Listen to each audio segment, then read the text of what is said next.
성막의 비밀 25번째 시간입니다. 342페이지 두 번째 게르손 자손의 직무. 성막을 이동시킬 때 게르손 자손이 맡아야 할 것에 대하여 민수기 4장 25절에는 곧 그들을 성막의 앙장들과 회막과 그 덮개와 그 위에 해달의 가죽 덮개와 회막 문장을 매이며 라고 말씀하고 있습니다. 이 구절을 한글 번역대로 보면 게르손 자손이 운반해야 할 것들이 성막의 앙장들, 회막, 덮개, 해달의 가죽 덮개, 회막 문장 등 5가지인 것처럼 보입니다.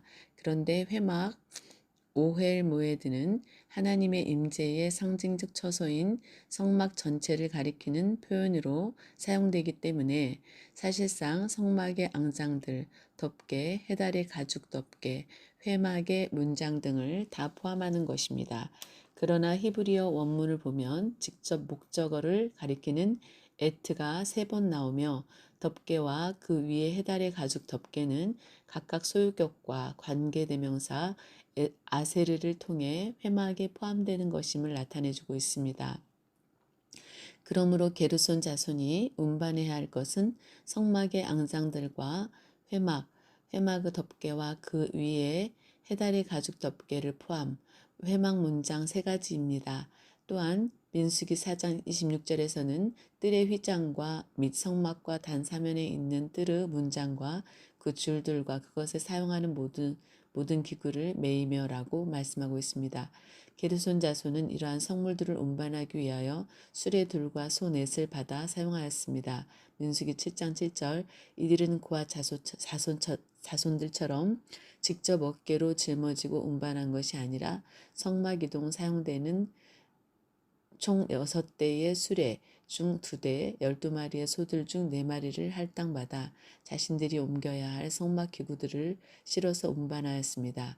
민수기 7장 7절 이 모든 일은 이다말이 감독하였습니다. 민수기 4장 28절, 7장 8절 세 번째 무라리 자손의 직무. 성막을 이동시킬 때 무라리 자손이 맡아야 할 것은 민수기 4장 31절에서 32절에서 그들이 직무를 따라 회막에서 할 모든 일, 곧 그 맬 것이 이러하니 곧 장막의 널판들과 그 띠들과 그 기둥들과 그 받침들과 뜰 사면 기둥들과 그 받침들과 그 말뚝들과 그 줄들과 그 모든 기구들과 무릇 그것에 쓰는 것이라.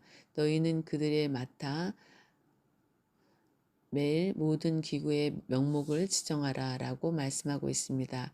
이처럼 무라리 자손은 성막의 모든 기구들이 다 포장된 후에 성막 전체의 널판들과 기초 등 비교적 규모가 큰 물건들을 운반하는 직무를 맡았습니다.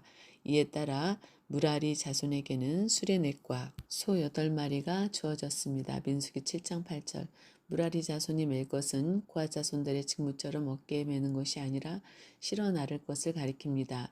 이 일 또한 이다말의 수하에서 진행되었습니다. 민수기 4장 33절 민수기 4장 33절에서는 무라리 자손의 가족들이 그 모든 사무대로 회막에서 행할 일을 이라고 말씀하고 있는데 사무대로 히브리어 아보다는 일, 노동, 봉사, 섬김이라는 뜻으로 주로 종이나 또는 낮은 신분의 사람이 행하는 힘들고 고된 일을 의미합니다. 이 단어가 여기서 사용된 것은 그들이 하나님의 종으로서 매우 겸손한 섬김의 자세를 가지고 봉사해야 함을 교훈합니다. 큰 4번째, 진을 치는 순서와 행진하는 순서. 작은 1번, 진을 치는 순서. 시내산에서 성막을 건축한 후 이스라엘 백성의 삶은 이제 성막 중심의 삶으로 바뀌게 됩니다. 그 모든 위치와 순서는 사람이 임의대로 정하는 것이 아니라 하나님께서 정하시고 말씀하신 그대로 된 것입니다. 공간적으로나 내용적으로나 성막과 그곳에 계신 하나님께서 이스라엘의 중심입니다. 특히 광야 생활 중에 이스라엘은 진의 형태로 이동했는데 진은 동서남북 사방에 세 지파씩 12지파를 배치하고 그 안쪽에는 레위 지파의 자손들을 동서남북으로 배치하였으며 맨 안쪽에 성막이 위치하였습니다.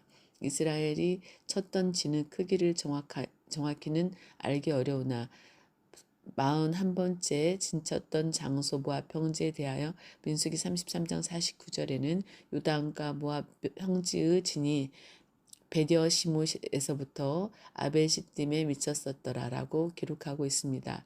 베디어시못에서 아벨시딤까지는 대략 8km 거리이므로 이스라엘 각 지파는 성막을 중심으로 도보로 대략 1시간 거리 내에 있었음을 알 수 있습니다. 공간적으로 성막이 진의 동시몬의 중심에 위치하고 이를 중심으로 레이의 자손들과 이스라엘이 사방으로 배치된 형태입니다.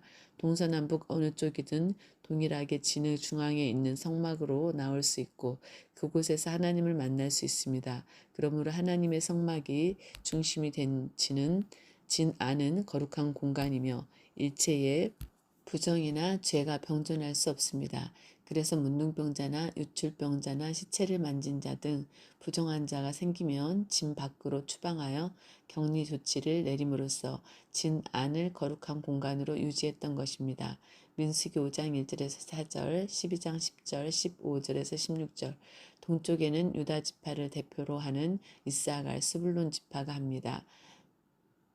18만 6,400명, 남쪽에는 루벤 지파를 대표로 하는 시므온 갓 지파가 합 15만 1,450명, 서쪽에는 에브라임 지파를 대표로 하는 므낫셋 베냐민 지파가 합 10만 8,100명, 북쪽에는 단 지파를 대표로 하는 아셀 납달리 지파가 합 15만 7,600명이었습니다.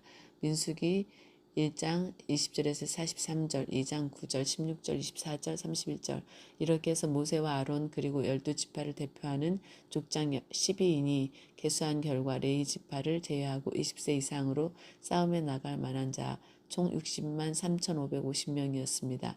민수기 1장 44절에서 47절 동편 제1대 유다 진영, 유다, 이사갈, 수불론 지파, 민수기 2장 3절에서 9절 동방 해돋는 편의 진질자는 그 군대대로 유다의 진기에 속한 자라. 유다 자손의 족장은 암미나답의 아들 나손이요. 민수기 2장 3절 그들은 제1대로 진행할지니라. 민수기 2장 9절 동방 히브리어 케뎀은 앞에 있다, 앞으로 가다라는 뜻의 카담에서 유래한 단어입니다. 동방을 뜻하는 케뎀의 가장 기본적인 뜻은 앞입니다. 이스라엘은 지리적으로 해가 떠오르는 동쪽을 앞쪽으로 놓고 민수기 3장 38절, 욥기서 23장 8절, 시편 139편 5절 방위의 기준으로 삼았습니다. 그러므로 지중해가 있는 서쪽 앞면과 반대되는 뒷면이고 북쪽은 왼쪽, 남쪽은 오른쪽으로 생각했던 것입니다. 해가 뜨는 동쪽은 하나님의 임재를 상징하는 방향입니다. 시편 84편 11절 유다 지파가 동편 진영에서 성막을 바라볼 때 맨 우측 대열에 섰으며 이사갈 지파는 그 좌측 곁에 그리고 그 다음으로 스불론 지파가 진을 쳤을 것으로 추정됩니다. 민수기 2장 9절에서 제1대로 히브리어 리쇼는 머리, 여호수아 2장 19절 꼭대기, 창세기 11장 4절을 뜻하는 로시에서 파생한 말로 이는 장소적 의미뿐만 아니라 순서나 시간적인 의미에 있어서도 첫째, 여호수아 21장 10절, 역대상 24장 7절, 으뜸, 처음 등을 뜻합니다. 이는 행진할 때 유다 진영에 속한 세 지파 유다, 이사갈, 스불론이 선봉에 서서 행군할 것을 명령하고 있는 말씀입니다. 남편 제2대 루벤 진영, 루벤, 시므온, 갓 지파 민수기 2장 10절에서 16절 남편에는 루벤 군대의 진기가 있을 것이라. 루벤 자손의 족장은 수데우르 아들 엘리수리요. 민수기 2장 10절 그들은 제2대로 진행할지니라. 민수기 2장 16절 남편 히브리어 테마는 오른쪽을 뜻하는 야민에서 파생된 단어입니다. 이는 해가 뜨는 동쪽을 전면으로 할 때 남쪽이 오른편이 되기 때문에 생겨난 말입니다. 오른쪽은 힘과 능력과 축복을 상징합니다. 출애굽기 15장 6절 12절 이런 점에서 볼 때 능력과 기력의 시작이라 일컬음을 받는 루벤 진영이 남편에 위치하게 된 것입니다. 제2대 히브리어 셰니는 둘째, 창세기 1장 8절, 사사기 6장 25절 라는 뜻으로 루벤, 시몬, 갓지파의 장정들이 속한 루벤 진영이 유다 진영의 뒤를 이어 제2대로 행진할 것을 의미하는 말입니다. 실제로 행진할 때 유다 진영 바로 뒤에 위치한 지파는 회막을 운반하는 레위 지파로 게르손과 무라리 자손들이었습니다. 민수기 10장 17절. 그러나 이스라엘의 광야 항우 대열은 군사적인 목적으로 짜여져 있었으므로 레위 자손 게르손과 무라리는 대수에 포함시키지 않았고 남편은 루벤 진영을 제2대라고 하였습니다. 서편 제3대 에브라임 진영, 에브라임 므낫세 베냐민 지파, 민수기 2장 18절에서 24절. 서편에는 에브라임 군대의 진기가 있을 것이라. 에브라임 자손의 족장은 암미우사 아들 엘리사마요. 민수기 2장 18절. 그들은 제3대로 진행할지니라. 민수기 2장 24절. 서쪽 히브리어 얌은 바다를 가리키는 말입니다. 이스라엘 나라에서 볼 때 큰 바다인 지중해가 서쪽에 있기 때문입니다. 따라서 가나안 땅을 삶의 기반으로 하는 이스라엘에게 얌은 해가 지는 곳, 즉 바다 쪽을 의미합니다. 에브라임 지파와 그 진영에 속한 므낫세 지파와 베냐민 지파가 제2대였던 루벤 진영 바로 뒤에서 행군한 것처럼 보입니다. 그러나 실제는 루벤 진영과 에브라임 진영 사이에 회막의 여러 물품과 기물들을 담당하는 고앗 자손들이 행군하고 있었으므로 민수기 2장 17절, 10장 21절 에브라임 진영은 고앗 자손을 뒤에서 호위하면서 보호하는 임무를 맡았을 것으로 추정됩니다. 북편 제4대 단 진영, 단 아셀 납달리 지파, 민수기 2장 25절에 31절. 북편에는 단 군대의 진기가 있을 것이라. 단 자손의 족장은 암미사대의 아들 아히에셀이요. 민수기 2장 25절. 그들은 길을 따라 후대로 진행하지니라. 민수기 2장 31절. 북은 히브리어 차폰, 숨기다, 출애굽기 2장 2절, 여호수아 2장 4절 라는 뜻을 가진 동사 차판에서 유래하여 북편이라는 뜻으로 사용되었습니다. 이스라엘 사람에게 있어 북쪽은 좋지 않은 방위로 생각되었습니다. 가나안 땅을 중심으로 볼 때 동쪽으로 아라비아 사막이 위치하고 서쪽으로는 지중해가 있었기 때문에 이스라엘을 침공하려는 나라들은 남쪽 아니면 북쪽으로 들어왔습니다. 이들은 광야를 행진할 때에는 에브라임 진영의 뒤를 따르는 제4대에 속했습니다. 그리고 행진을 멈추고 일정한 곳에 자리를 잡을 때에는 회막을 중심으로 북쪽에 위치하였습니다. 야곱이 임종 시 단에 대하여 예언했듯이 창세기 49장 16절에서 17절, 또한 모세가 그의 후손들에게 대하여 언급했듯이 신명기 33장 22절, 그들은 전투적 기질이 강하고 용맹스러웠습니다. 이처럼 단 진영에 속한 자들은 그들의 용감하고 전투적인 특성 때문에 이스라엘 전체의 후방을 방어하는 역할을 수행하였습니다. 레위 자손들, 모세와 아론과 아론의 아들들, 게르손 가족들, 고앗 가족들, 무라리 가족들, 성막을 중심하여 동서남북 사방으로 성막에 가장 가까이 레위 지파가 진을 쳤습니다. 민수기 3장 21절에서 39절. 동편에는 모세와 아론과 아론의 아들들, 민수기 3장 38절. 서편에는 게르손 가족들, 민수기 3장 23절. 남편에는 고앗 자손 가족들, 민수기 3장 29절. 북편에는 무라리 가족들, 민수기 3장 35절. 이 진을 쳤습니다. 그리고 그 주위를 이스라엘 12지파가 동서남북 각각 세 지파씩 대오를 형성하여 진을 쳤습니다. 민수기 2장 1절에 31절. 이스라엘은 출애굽 이후 40년 노정에서 진을 친 곳이 42곳입니다. 그런데 성막 계시를 받은 후에 성막을 중심으로 진을 친 것은 11번째 진쳤던 신의 광야를 포함하여 마지막 길갈까지 32군데입니다. 민수기 33장, 여호수아 4장 19절. 작은 이번 행진하는 순서, 약 200만 명에 달하는 이스라엘 백성은 진을 거두고 광야에서 행군할 때에는 성막을 중심하여 행진하였습니다. 민수기 2장 17절, 10장 11절에서 36절. 행진할 때에는 각각 세 지파씩 구성된 총 4대의 진영으로 나뉘어 부대 깃발을 앞세웠습니다. 언약궤가 가장 먼저 앞서 행하며 그들의 쉴 곳을 찾았습니다. 민수기 10장 33절.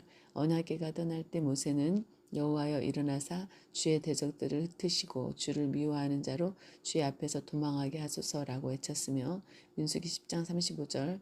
괴가 쉴 때에는 여호와여 이스라엘 천만인에게로 돌아오소서라고 외쳤습니다. 민수기 민수기 10장 36절 전체 이스라엘 진영의 행렬 앞에서 행군을 선도한 언약궤는 여호와 하나님과 이스라엘이 맺은 은혜 언약의 결정적 표징이었습니다. 따라서 이러한 언약궤가 이스라엘의 행군을 선도했다는 사실은 하나님께서 언약의 당사자인 이스라엘을 인도하신 것을 나타냅니다. 언약궤 다음으로 첫 번째 진영은 유다 자손을 선두로 한 이사갈 스불론 자손 지파이며 그 다음에 게르손 무라리 자손이 성막을 메고 진행하였습니다. 민수기 10장 14절에서 17절, 민수기 4장 24절에서 33절. 그 다음으로 두 번째 진영은 르우벤 자손을 선두로 한 시므온 갓 자손 지파이며 그 다음에 고앗 자손이 성물을 메고 진행하였습니다. 민수기 10장 18절에서 21절, 민수기 4장 4절에서 16절.